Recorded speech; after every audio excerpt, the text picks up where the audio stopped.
भारत से करारी शिकस्त के बाद अफगानिस्तान से बढ़ते तनाव के बीच पाकिस्तान अब चीन की शरण में जा पहुंचा है। बीजिंग में हुई त्रिपक्षीय बैठक सिर्फ सीपेक की बात नहीं थी, यह पाकिस्तान को अंतरराष्ट्रीय अपमान से उबारने और काबुल में उसकी दुश्मनी खत्म कराने की चीन की साजिश थी। क्या है पूरा खबर, आइए जानते हैं। नमस्कार, आप देख रहे हैं डेमोक्रेट टीवी, मैं हूं आपके साथ उमंग कुमार दुबे। भारत से हुई पिटाई के बाद अब पाकिस्तान को बचाने के लिए चीन आगे आ गया है। चीन ने पाकिस्तान और अफगानिस्तान के बीच दोस्ती कराने की कोशिश तेज कर दी है। बुधवार को चीन, पाकिस्तान और तालिबान के विदेश मंत्री की मुलाकात हुई है। भारत से पिटाई के बाद पाकिस्तान के उप प्रधानमंत्री और विदेश मंत्री इशाक डार भागे भागे चीन पहुंचे हैं। बुधवार को इशाक डार ने चीनी विदेश मंत्री वांग यी और अफगानिस्तान के अंतरिम विदेश मंत्री आमिर खान मुत्ताकी से मुलाकात की।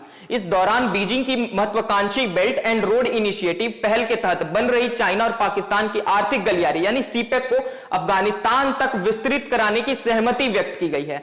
इस बैठक में सीपेक को लेकर चर्चा भले ही हुई हो, लेकिन असल में चीन अपने पक्के दोस्त पाकिस्तान और अफगानिस्तान तालिबान के बीच तनाव कम करने की कोशिश के तौर पर देख रहा है। पाकिस्तान के विदेश मंत्रालय ने एक बयान जारी किया।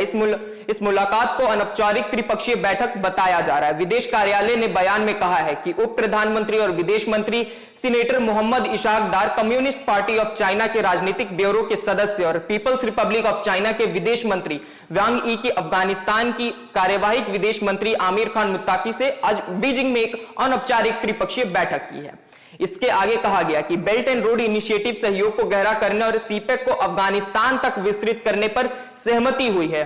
बयान के अनुसार छठवीं त्रिपक्षीय विदेश मंत्रियों की बैठक काबुल में जल्द ही आपसी रूप में सुविधाजनक स्थान पर आयोजित किए जाने की सहमति बनी है। पाकिस्तान इस समय कई मोर्चों पर घिरा हुआ है। हाल में ही भारत के साथ सैन्य टकराव में पाकिस्तानी सेना की जमकर फजीहत हुई है, जब भारतीय सेना ने उसके घर में घुसकर निशाना बनाया पाकिस्तान को। अफगानिस्तान तालिबान भी पाकिस्तान के खिलाफ मोर्चा खोला हुआ है।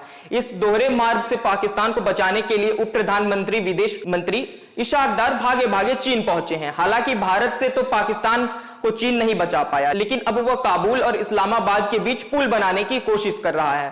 पाकिस्तान और अफगानिस्तान के बीच संबंधों को सुधारने की कोशिश ऐसे समय में हो रही है जब नई दिल्ली और काबुल के रिश्ते हाल के दिनों में तेजी से गहरे होते हुए दिख रहे हैं। बीते 15 मई को भारतीय विदेश मंत्री एस जयशंकर ने कार्यवाहक अफगान विदेश मंत्री आमिर खान मुत्ताकी से बात की थी, जिसमें दोनों देशों को एक दूसरे के सहयोग को और गहरा करने पर चर्चा हुई थी। यह अफगानिस्तान में तालिबान प्रशासन की वापसी के बाद पहली मंत्री स्तरीय बातचीत थी। अफगानिस्तान को साधने की कोशिश हो या भारत को घेरने की रणनीति, हर कदम पर फायदा सिर्फ चीन को मिलता दिख रहा है। सवाल यह है कि क्या पाकिस्तान समझ पा रहा है कि उसकी डोर अब पूरी तरह बीजिंग के हाथों में है। इस खबर पर आपकी क्या राय है, नीचे कमेंट बॉक्स में जरूर बताएं।